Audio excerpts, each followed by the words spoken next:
ही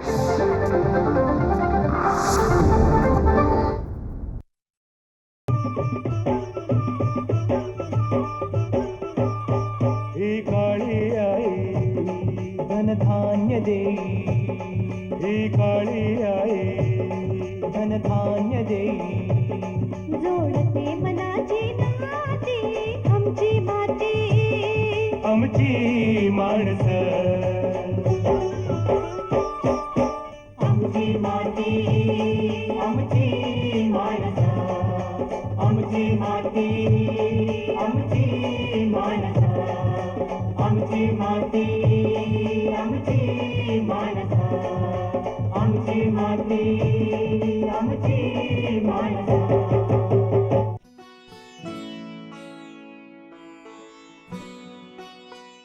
नमस्कार शेतकरी बंधू भगिनींनो, आजच्या कृषीविषयक कार्यक्रमामध्ये मी साक्षी आपल्या सर्वांचं अगदी मनापासून स्वागत करते.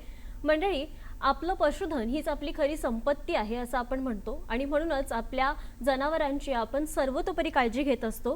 मात्र रेबीज हा असा रोग आहे ज्याच्यामुळे आपल्या जनावरांच्या आरोग्यावर त्याचा धोका निर्माण होतो. हाच धोका टाळण्यासाठी आपल्याला रेबीज रोगाची लक्षणं जाणून घेणं तसंच त्यावर प्रतिबंधात्मक उपाय काय आहे हे माहीत असणं हे फार महत्त्वाचं ठरतं. म्हणूनच आजच्या कार्यक्रमामध्ये आपण पशुधनातील रेबीज रोग नियंत्रण या विषयावर मार्गदर्शन करणार आहोत आणि या विषयावर मार्गदर्शन करण्यासाठी आज आपल्या स्टुडिओमध्ये उपस्थित आहेत परळ येथील मुंबई पशुवैद्यकीय महाविद्यालयातील पशुशल्य चिकित्सा व क्षकिरणशास्त्र विभाग प्रमुख तसंच प्राध्यापक डॉक्टर गजेंद्र खांडेकर सर. कार्यक्रमात आपलं अगदी मनापासून स्वागत. नमस्कार सर. आजच्या आपल्या विषयाच्या विविध टप्प्यांकडे आपण येणारच आहोत, पण त्याआधी आपल्या अभ्यासानुसार आपल्या अनुभवानुसार रेबीज या रोगाविषयी म्हणजे एकूणच रेबीज म्हणजे काय याविषयी काय सांगाल? रेबीज हा मुख्यतः विषाणूपासून होणारा रोग आहे आणि विषाणू म्हणजे व्हायरल आणि व्हायरल डिसीजेसना treatment as it is treatment नाही आहे, त्याच्यासाठी उपचार उपलब्ध नाही आहेत. तर आपण त्याच्यापासून प्रिव्हेन्शन म्हणजे ते त्याच्यापासून कसं रोखता येईल, ते त्याचा प्रादुर्भाव कसा होऊ नये यासाठी प्रयत्न करणं गरजेचं आहे. आणि विषाणूपासून होणारा रोग आहे जेव्हा एखाद्या जनरली हा रोग आहे तो हे कुत्र्यांपासून किंवा लांडगे आहेत किंवा हे त्यांच्यापासून हे कॅरियर आहेत त्यांच्यापासून होतो. आणि ते कुत्र्या चावल्यानंतर माणसांनाही होऊ शकतो, इतर जनावरांनासुद्धा होऊ शकतो.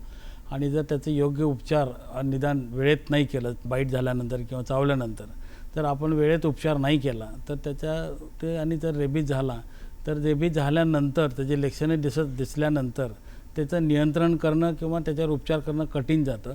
आणि एखाद्या श्वानाचं हे झाल्यानंतर चावल्यानंतर त्याचा इन्क्युबेशन पिरियड हा 7 दिवसापासून 10 वर्षापर्यंत असू शकतो.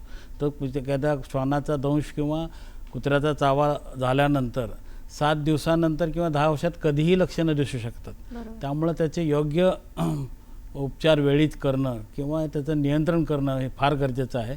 आणि रेबीज ज्या श्वानांना किंवा त्याच्यामध्ये त्यांना हायड्रोफोबिया होतो, म्हणजे पाण्यापासून ते दूर धावतात, पाणी पित नाही आहेत, परत त्यांचं जेवण बंद होतं कारण त्यांचं जे तोंडाचे स्नायू आहेत ते हे होतं. जनरली रेबीचा चावा झाल्यानंतर ते मज्जासंस्थेमार्फत ते मेंदूपर्यंत जातात आणि मेंदूचं जे काही नियंत्रण असं सुटतं, त्यामुळं ते बेपाट सुटतात, धावतात, दिसेल त्या वस्तूला प्राण्याला चावण्याचा प्रयत्न करतात, त्यांचं जेवण बंद होतं आणि अशा रीतीने ते ॲग्रेसिव्ह ह्याच्यात ते मृत्यू पावतात. बरोबर. म्हणजे विषाणूजन्य रोग असल्यामुळे याचा प्रादुर्भाव होतो तो एका प्राण्यापासून दुसऱ्या प्राण्याकडे. मग आपण आता म्हणालात की नॉर्मली हा जो रोग आहे तो एका म्हणजे कुत्र्यापासून कोल्ह्यांपर्यंत म्हणजे अशा पाळीव आणि रानटी प्राण्यांपर्यंत होतो. तर मग याच्यामध्ये आणखी काही प्राणी आहेत का की ज्यांच्या मार्फत आपल्या प्राण्यांवरती याचा रोग प्रसार होतो आणि अशी कोणकोणते प्राणी आहेत अजून? मुख्यतः श्वान कुत्र्यामुळे जे दंश होतो किंवा चावा होतो त्यामुळे इतर पशुधवाना जे मेंढ्या आहेत, शेळ्या आहेत किंवा तुमचे गाई म्हशी आहेत किंवा इतर घोडे आहेत, इतर प्राण्यांना त्यांच्यापासून होऊ शकतो. आणि जनरली ही जे लांडगे कोले जे आहेत ते जंगलात असतात, तिकडे आपल्या जे मानवी वस्तीत फार कमी येतात, त्यांच्यापासून तसं फार कमी, पण ते मुख्य करिअर आहेत, त्यांच्यात मार्फतच कुत्र्यामध्ये आलेलं आहे. आणि कुत्रा आणि मांजर हे मेन कॅरियर आहेत. तर कुत्र्याचा चावा झाल्यानंतर त्याच्या लाळेतून किंवा त्याची लाळ एखाद्या प्राण्याच्या किंवा माणसाच्या जखमेला लागली तर त्याच्यापासून रेबीजचा दंश होऊ शकतो आणि रोग होऊ शकतो. त्यासाठी पशुधन जे रेबीजचा प्रसार होण्याचं माध्यम आजच्या ह्याच्यात कुत्रा हा मेन आहे. किंवा इवन जे रेबीजमुळे जे मनुष्याच्या मृत्यूचं प्रमाण आहे ते कुत्रा चावल्यामुळं ते 96% कुत्र्यामुळे आहे किंवा इतर कुठल्या जनावरामुळे नाही आहे. बरोबर सर, मगाशी आपण लक्षणांविषयी सुद्धा म्हणालात, पण लक्षणांचं जर विश्लेषण करता आलं तर अशी कोणकोणती लक्षणं आहेत की जी आपल्याला प्रामुख्याने दिसतात? जनरली रेबीज हा 2 फॉर्ममध्ये असतो का 2 पद्धतीचा असतो. एक हा फेरोसिस आणि दुसरा हा डंप म्हणजे हा सायलेंट असतो. फेरोसिसमध्ये हा कुत्रा ॲग्रेसिव्ह होतो, सैरावळा धावतो, पाण्यापासून दूर पळतो किंवा इतर जनावरांना कुठे दिसेल त्या वस्तूला चावण्याचा वगैरे प्रयत्न करतो, माणसांना चावण्याचा प्रयत्न करतो आणि त्याच्या तोंडातून लाळ वाहत राहते किंवा त्याचे तोंडाचे स्नायू वगैरे काम करत नाहीत. जीभ जनरली जी असते ती बाहेर येते आणि अशा रीतीने ते जेवण न खाल्ल्यामुळं किंवा त्याचे ॲग्रेसिव्हनेस ह्याच्यामुळं तर येतं. डंप फॉर्म जो सायलेंट असतो त्याच्यात तो ही लक्षणं तो दाखवत नाही, पण रेबीज असू शकतो. त्यामुळं एखादा कुत्र्याचा आपल्याला चावा झाला किंवा श्वानाने एखादा चावलं त्याच्यानंतर पोस्ट पेड ट्रीटमेंट किंवा वॅक्सिनेशन घेणं गरजेचं आहे. किंवा त्याला काय लक्षणं दिसत नाहीत म्हणून असं नाही, कुठलाही कुत्रा चावल्यानंतर आपण वॅक्सिन किंवा लसीकरण करणं गरजेचं आहे. जर माणसात असू दे किंवा जनावरात असू दे लसीकरण करणं हे गरजेचं आहे. बरोबर, म्हणजे आता आपण श्वानाविषयी सांगितलं, पण आपली जे पाळीव प्राणी आहेत गाई म्हशी, तर त्यांच्यामध्ये सुरुवातीला अशी कोणती लक्षणं दिसतात त्याविषयी काय सांगाल? त्यांच्यामध्ये सुद्धा असंच ॲग्रेसिव्हनेसपणा येतो. जर गाई असेल म्हशी असेल तर सैरावरा धावणं हे फेरोसिस फॉर्ममध्ये सेम आणि तोंडातून लाळ गळणे वगैरे ह्या सगळ्या गोष्टी कंट्रोल होत नाहीत. म्हणजे जे त्यांचं खाणं बंद होतं किंवा जेवण घेण्याचं प्रमाण बंद होतं आणि अशा रीतीने ते पण ॲग्रेसिव्ह होतात, लोकांना मारण्याचा प्रयत्न करतात किंवा दिसेल त्या वस्तूला चावण्याचा वगैरे प्रयत्न करतात. सारखेच लक्षणं असतात, फक्त कुत्र्यात हा चावण्याचा प्रकार हा जास्त आहे. इतर पशुधनापेक्षा कुत्रा हा जास्त प्रमाणात चावण्याचा प्रकार, शरीरावर धावणं, दिसेल त्या माणसाला किंवा व्यक्तीला चावण्याचा त्यांचा प्रमाण हे जास्त आहे इतर प्राण्यापेक्षा. आणि बाकी लक्षणं जे आहेत नर्वस जे आपण म्हणतो सिम्पटम्स ते सगळे सेमच असतात इतर जनावरांच्या कुत्र्याप्रमाणे. मग सर, रेबीज होऊ नये यासाठी काही लसीकरण केलं जातं का प्राण्यांचं? तर ते कोणकोणते आहेत? हो, निश्चित. अँटी रेबीज व्हॅक्सिन अवेलेबल आहे. तर आपण गाई म्हशीपासून हत्तीपर्यंत किंवा कुत्र्यांना एकच डोस आहे 1 ml, तो लसीकरण करणं गरजेचं आहे. विशेषतः आपल्या भारतात 1,53,00,000 जवळजवळ कुत्र्यांचं संख्या आहे. मांजरांची साधारणतः 1,02,00,000 संख्या आहे. परत आपल्या मुंबईचं घेतलं तर जवळजवळ 90,000 कुत्र्यांची संख्या आहे. आपल्या महाराष्ट्राचं घेतलं तर साधारणतः 15 ते 20 लाख कुत्र्यांची संख्या आहे. तर हे भटक्या कुत्र्यांची संख्या जास्त आहे आणि पाळीव कुत्रे श्वानसुद्धा आहेत. तर प्रत्येक भटके कुत्रे असू द्या का पाळीव श्वान असू द्या, त्याला प्रत्येक वर्षी रेबीजचं लसीकरण करणं गरजेचं आहे. इतर पशुधनांना करण्याची गरज नाही आहे, पण श्वान हा कॅरियर असल्यामुळं त्याच्या लाळेमध्ये त्याच्या विषाणूचं प्रमाण जास्त प्रमाणात असल्यामुळं ह्याचं लसीकरण प्रत्येक वर्षी त्याचं लसीकरण करणं गरजेचं आहे. घरी पाळीव श्वान असू द्या किंवा भटके कुत्रे असू द्यात. मग त्या प्राण्याच्या कोणत्या वयापासून म्हणजे आपल्याला हे केलं पाहिजे आणि काही कालावधी असतो? साधारणतः वयाच्या 2.5 ते 3 महिन्यापर्यंत त्याचे मॅटर्नल इम्युनिटी असते. म्हणजे आई वडिलांकडून त्याला रेबीजची अँटीबॉडीज असतात, मॅटर्नल इम्युनिटी असते किंवा त्याच्यात प्रतिकारशक्ती असते. पण त्याच्या 2.5 ते 3 महिन्यानंतर आपल्याला अँटीरेबीजचं इंजेक्शन देणं गरजेचं आहे, लसीकरण करणं गरजेचं आहे. आणि त्याच्यानंतर प्रत्येक वर्षी जोपर्यंत तो जिवंत आहे तोपर्यंत प्रत्येक वर्षी त्याला लसीकरण करण्याची गरज आहे. म्हणजे पाळीव श्वान असू द्या किंवा भटके श्वान असू द्यात करणं गरजेचं आहे. आणि आज मुख्यतः जो मूळ प्रश्न आहे, भटक्या कुत्र्यांची संख्या खूप वाढलेली आहे आणि ते रस्त्यावरती हे असतात आणि बऱ्याच लोकांना चावा घेतात किंवा टोळीने राहतात. शाळेतली मुलं असू दे, फेरीवाली असू दे किंवा आपले मोटरसायकलवर स्वार असतात, त्यांना त्यांच्या पाठीमागे धावतात, चावण्याचा प्रयत्न करतात आणि अशा प्रकारे त्यांचं जे श्वानदंशाचे प्रकार खूप वाढलेले आहेत. म्हणून शासनाने बरेच उपाययोजना त्याच्यावरती आयोजल्या आहेत आणि त्यासाठी मास स्टरिलायझेशन, ॲनिमल बर्थ कंट्रोल, सो त्यांचं जे जन्म नियंत्रण म्हणजे त्यांची संख्या कमी करण्याच्या दृष्टीनं ते परत वॅक्सिनेशन, मास वॅक्सिनेशन आणि अवेअरनेस, जे लोकांच्या जनजागृती, म्हणजे ह्या उपाययोजना शासन स्तरावरती किंवा म्युन्सिपल कॉर्पोरेशन असेल किंवा इतर सामाजिक संस्था असतील ह्या करण्याचा प्रयत्न करत आहेत. बरोबर. म्हणजे आधीपासून जर आपण लसीकरण केलं तर मग आपल्याला लक्षणं दिसण्याच्या आधीच आपण यावरती प्रतिबंध करू शकतो या रोगावर.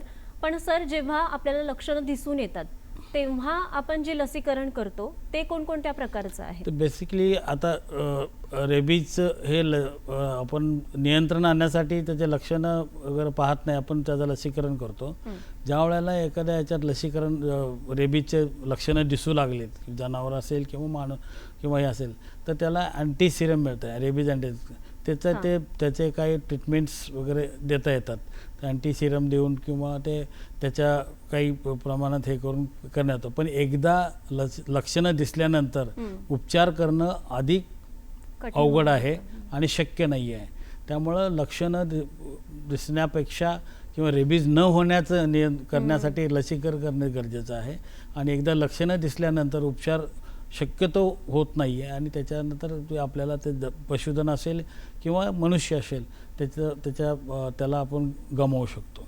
आमची माती आमची माणसं. सर, मग हा जो लसीकरणाचा कालावधी असतो तो किती असतो? साधारणतः लसीकरण आपण 2.5-3 महिन्याचं श्वान असेल त्यावेळेला करतो आणि प्रत्येक वर्षी करावा लागतो. ज्या वेळेला एखादं श्वान, आपल्याला घरचं श्वान असू द्या किंवा रस्त्यावरचं श्वान असेल, आपल्या चावलं पण त्याच्यात रेबीजची लक्षणं नाही आहेत, तर त्याला दुर्लक्ष करून जमत नाही. पण आपल्याला त्याचे पोस्ट बाईट रेबीज ट्रीटमेंट त्याला म्हणतो आपण. श्वान चावल्यानंतर जे औषधोपचार करायचे ते पोस्ट बाईट ट्रीटमेंट आहे. तर त्याचे साधारणतः 9 डोसेस किंवा 7 डोसेस घ्यावे लागतात.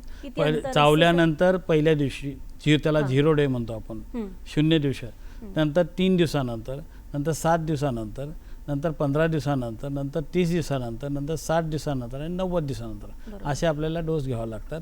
ते जेणेकरून बाबा रेबीजच्या जो लक्षणं दिसू नयेत किंवा तो होऊ नये म्हणून आणि आपल्या शरीरात त्याचे प्रतिकारशक्ती निर्माण, अँटीबॉडीज निर्माण करण्यासाठी हे पोस्ट बाईट ट्रीटमेंट दिलं जातं आणि हे पोस्ट बाईट ट्रीटमेंट प्रत्येक पशुधनाला दिलं जातं आणि त्याचा साधारणतः डोस पूर्वी सांगितल्याप्रमाणे 1 ml आहे. हत्ती असू द्या किंवा साधं छोटं मांजर असू द्या, तर तो डोस 1 ml आहे, पण तो देणं गरजेचं आहे. बरोबर. माणसात सुद्धा हेच अशा प्रकारचे आपल्याला हे डोसेस द्यावं लागतात. 7. अच्छा. सर, मगाशी तुम्ही उल्लेख केला होतात की रेबीजचे काही प्रकार आहेत, म्हणजे 2 प्रकार आहेत, तर त्याविषयी थोडं सविस्तर सांगाल का?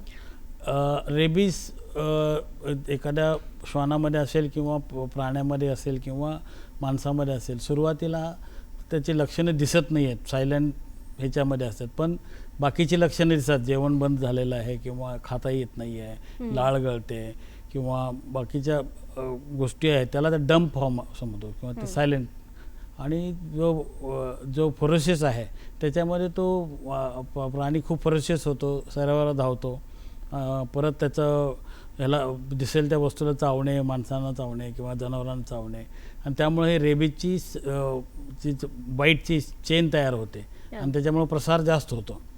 पण डंप फॉर्मचा जो आहे सायलेंट किलर, तो जनरली बाईट वगैरे करत नाही आहे, पण रेबीज असू शकतो.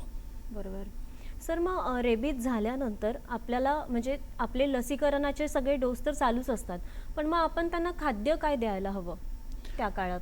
ज्या वेळेला एखादा श्वान रेबीजचे लक्षणं दाखवतो त्याला शक्यतो जे पशुवैद्यक असेल किंवा जे प्राण्यांना हाताळणारे कामगार असतील किंवा त्यांनी त्याला शक्यतो आयसोलेट ठेवायला लागतं. जे त्या श्वानाला, आणि ते कामगार किंवा पशुवैद्यक त्याला डायरेक्ट हात लावू शकत नाही. बरोबर. त्यामुळे त्याला आयसोलेट ठेवावं लागतं.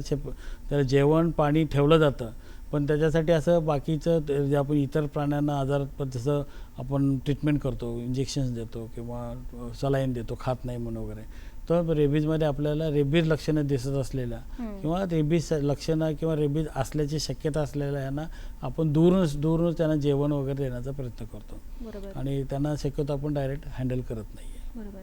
सर, आता आपण म्हणालात की जे त्या प्राण्याचे मालक आहेत तर त्यांना देखील तितकाच धोका असतो त्या रेबीजचा, तर मग त्यांनी अशा वेळेला काय खबरदारी घ्यायला हवी? आता जे पाळीव श्वान घरी असतात किंवा आता आम्ही पशुवैद्यक आहोत, आमचे पशु क्षेत्रात बरेच आमचे विद्यार्थी आहेत. ते घरी श्वान असल्यानंतर सुद्धा तुम्ही जसं श्वानाला दरवर्षी इंजेक्शन आपण लसीकरण करता तसं स्वतःचं देखील लसीकरण केलं तर त्यामुळे जास्तीत जास्त प्रतिकारशक्ती निर्माण होते आणि याच्यापासून आपण धोका टाळू शकतो. आमच्या क्षेत्रात काम करणारे प्रत्येक पशुवैद्यक दरवर्षी आपलं स्वतःचं रेबीजचं लसीकरण करतात, जेणेकरून बाबा चुकून एखाद्या जनावराला आपण हात लावला असेल ज्याला रेबीज आहे किंवा काय, तर आपल्यात जर प्रतिकारशक्ती असेल तर त्याच्यामुळे तर रेबीज होणार नाही याची थोडी. पण मग सर, आधीच आपण जर एखादं लसीकरण केलं असेल म्हणजे रेबीज रोगाचं म्हणजे मानवाने, तर मग त्याला काही धोका तर निर्माण होत नाही ना? रेबीज झालेला श्वान जरी इंजेक्शन लसीकरण केलेल्या माणसाला चावला किंवा पशुधनाला चावला तरीसुद्धा आपल्याला त्याच्यानंतर जे पोस्ट बाय ट्रीटमेंट आहे, 7 इंजेक्शन जे घ्यायचे आहेत ते आपल्याला घ्यावंच लागतात. कारण जे काय ज्या श्वानाला लसीकरण केलेलं आहे किंवा माणसाला लसीकरण केलं आहे ज्याला चावला आहे त्याला, ते अँटीबॉडीज आहेत पण त्याची 100% खात्री नसते. तर त्यासाठी आपण उपाययोजना म्हणून पोस्ट बाय ट्रीटमेंट घेणं गरजेचं आहे. बरोबर. सर, मग आपल्या महाराष्ट्रामध्ये म्हणजे आपण मगाशी म्हणालात की आपल्या आजूबाजूला भटकी कुत्री भरपूर असतात आणि त्यांच्याद्वारे ह्या रोगाचं म्हणजे हा विषाणू पसरत असतो, तर मग महाराष्ट्रामध्ये आपली अशी काय परिस्थिती आहे या रोगाची?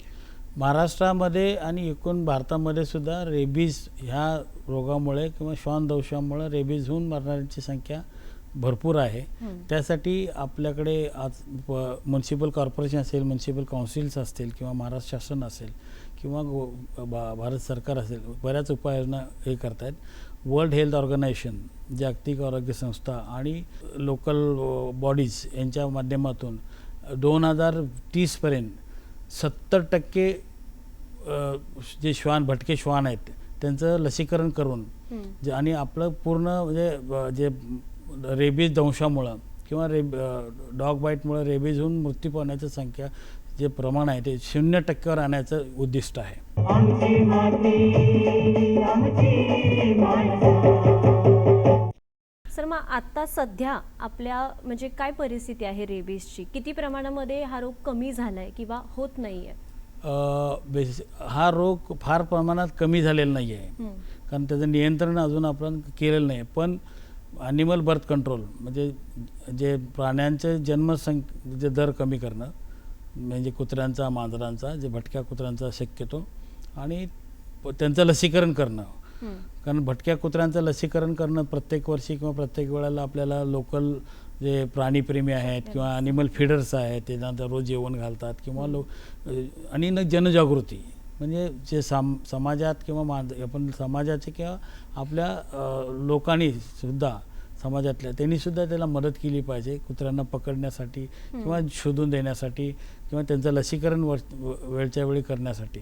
आता फ्री लसीकरण म्हणजे फ्री ऑफ कॉस्ट लसीकरण, मास स्टरलायझेशन ॲज वेल ॲज मास वॅक्सिनेशन म्हणजे मोठ्या प्रमाणात हे चालू आहे आणि बऱ्याच संस्था ह्यात काम करत आहेत.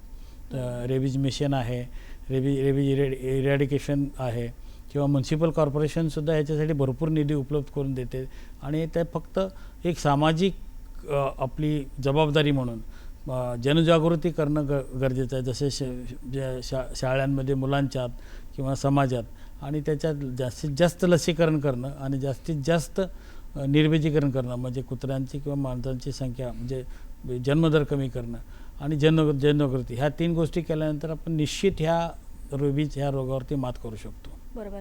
सर, जनजागृती करणं हे खरं तर खूपच महत्त्वाचं आहे. आता शहरामध्ये या रोगाचा तितकीशी म्हणजे त्याची इतकीशी भीती नसते, पण ग्रामीण भागामध्ये जर आपण पाहिलं तर त्याचे गैरसमज खूप आहेत. तर मग त्याविषयी काय सांगाल? हे गैरसमज कसे आपल्याला दूर करता येतील? आज आपण बोलला त्याचा थोडा मी विस्तृत सांगतो. शहरामध्ये डॉग बाईट किंवा श्वान दंशाचं प्रमाण जास्त आहे ग्रामीण अच्छा. भागापेक्षा. कारण शहरामध्ये जे उरलेलं अन्न आहे किंवा हे आहे ते बाहेर आपण टाकतो, ते खाण्याचं आणि त्यांना मिळतं आणि त्यामुळे त्यांची संख्या जास्त आहे. पण ग्रामीण भागात सुद्धा श्वानदंश किंवा कुत्र्यांचा चावा आणि रेबीजचे प्रमाण आहे, नाही असं नाही, पण शहरांच्या पेक्षा कमी आहे. ग्रामीण भागात बऱ्याच वेळेला ज्या वेळेला कुत्र्याचा दंश होतो ते लोक हळद लावणे किंवा चुना आपण म्हणतो ते चुना लावणे किंवा इतर काहीतरी जडीबुटी किंवा उपचार झाडाचा पाला वगैरे लावण्याचा प्रकार करतात. पण ते न करता ज्या वेळेला आपल्याला श्वानदंश होतो, जिथे जखम होते, ती वाहत्या पाण्याखाली स्वच्छ साबणाने वाहत्या पाण्याखाली कमीत कमी 10 ते 15 मिनटं धुतली पाहिजे, रनिंग वॉटर. सर त्याविषयी चांगलं सांगितलं आपण. पण सर जर एखादा रेबीज बाधित प्राणी आहे आणि चुकून माणसाने त्याचं मांस खाल्लं किंवा त्याचं दूध आपल्या उपयोगात आलं, तर मग अशा वेळेला काय आपण म्हणजे ती लक्षणं कशी ओळखली पाहिजेत की ही रेबीज म्हणजे हा रेबीज झालेला प्राणी आहे किंवा आपण त्यांना चुकून त्याचं सेवन केलं आहे त्याच्या दुधाचं वगैरे, तर हे कसं ओळखता येईल? सर्वप्रथम एखाद्या जनावराला, दुभत्या जनावराला जर श्वानदंश झाला, तो नॉर्मल श्वान असेल तर आपण त्या श्वानाकडे लक्ष करून त्याचं आपल्या जे पशुधन आहे किंवा जे पशु आहे किंवा दुभतं जनावर आहे त्याचं लसीकरण करून घ्यावं. आणि मुख्यतः हा रोग कुत्र्याच्या लाळेतून विषाणू पसरतो. चावल्यानंतर किंवा लाळ एखाद्या जनावराच्या किंवा माणसाच्या जखमेवरती लाळ हे झाल्यानंतर होतो. हा मांस किंवा दुधामध्ये येत नाही आहे, पण त्यामुळे धोका नाही आहे. पण शक्यतो अशा लक्षणं दिसणाऱ्या दुभत्या जनावराचं दूध किंवा मांस खाण्याचं टाळावं. सर यामध्ये म्हणजे रेबीज ज्या प्राण्याला झाला आहे त्याची व्यवस्था बाजूला करणं म्हणजे इतर प्राण्यांमध्ये त्याचं संक्रमण होऊ नये, यामुळे त्याची जी व्यवस्था आपल्याला करावी लागते ती कशा पद्धतीने आपण करायला हवी? ते कम्प्लीट त्याला आयसोलेटेड केलं जातं आणि त्याला म्हणजे कुठूनही बाहेर पडता येणार नाही अशा पद्धतीनं. आणि त्याचा जर ते म्हणजे कधी लक्षणं दिसतात पण रेबीज नसू शकतो, म्हणून त्याला अन्न पाणी दिलं जातं. त्यांनी घेतलं तर म्हणजे कदाचित हे होऊ शकतं. आणि कम्प्लीट आयसोलेटेड आणि कुठल्याही माणसाचा किंवा कुठल्याही पशुवैद्यकाचा किंवा इतर लोकांचा किंवा जनावरांचा किंवा इतर श्वानांचा त्याचा संपर्क येऊ दिला नाही पाहिजे. पण सर मग जेव्हा आपण लसीकरण करतो तर लसीकरणानंतर 100% हा रोग बरा होतो का? लसीकरण केल्यानंतर 100% बरा व्हायची अशी खात्री नसते, पण लसीकरणामुळे आपण बरंच त्याचं प्रमाण नियंत्रणात आणू शकतो आणि शरीरात त्याच्या प्रतिकार शक्ती निर्माण करू शकतो किंवा अँटीबॉडीज हे करून ते त्या लक्षणं दिसण्यापासून त्याच्या किंवा रेबीज रोगापासून वाचण्याचा प्रयत्न निश्चित करू शकतो. बरोबर.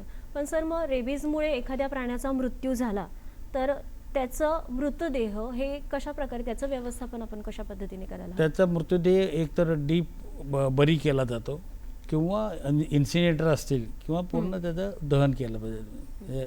हे जर आपल्याकडे इन्सिनेटर्स आहेत त्याच्यामध्ये जाळला पाहिजे किंवा आपण इतर ह्याच्यापर्यंत कम्प्लीट त्याचा बरी किंवा बर्न केला पाहिजे.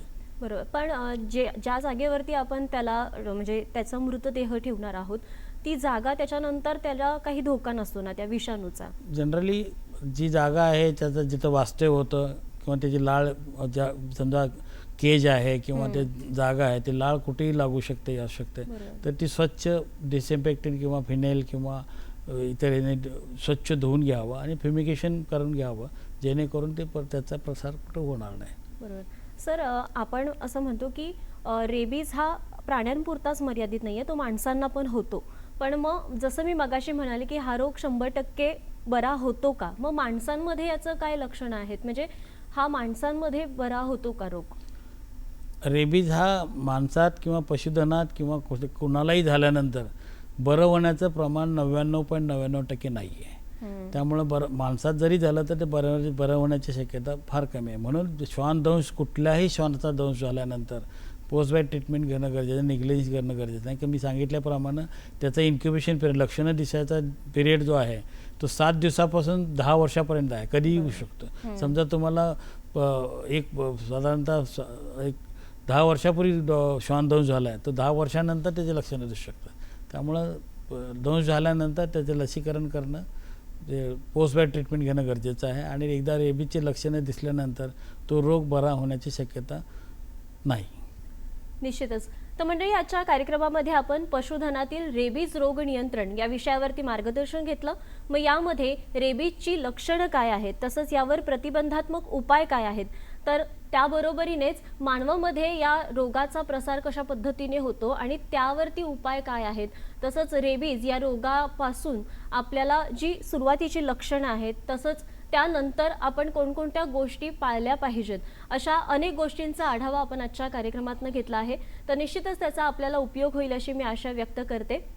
सर, आपण इथे आलात आणि इतकं मोलाचं मार्गदर्शन केलं त्याबद्दल दूरदर्शन सह्याद्रीतर्फे आपले मनापासून आभार. धन्यवाद. धन्यवाद.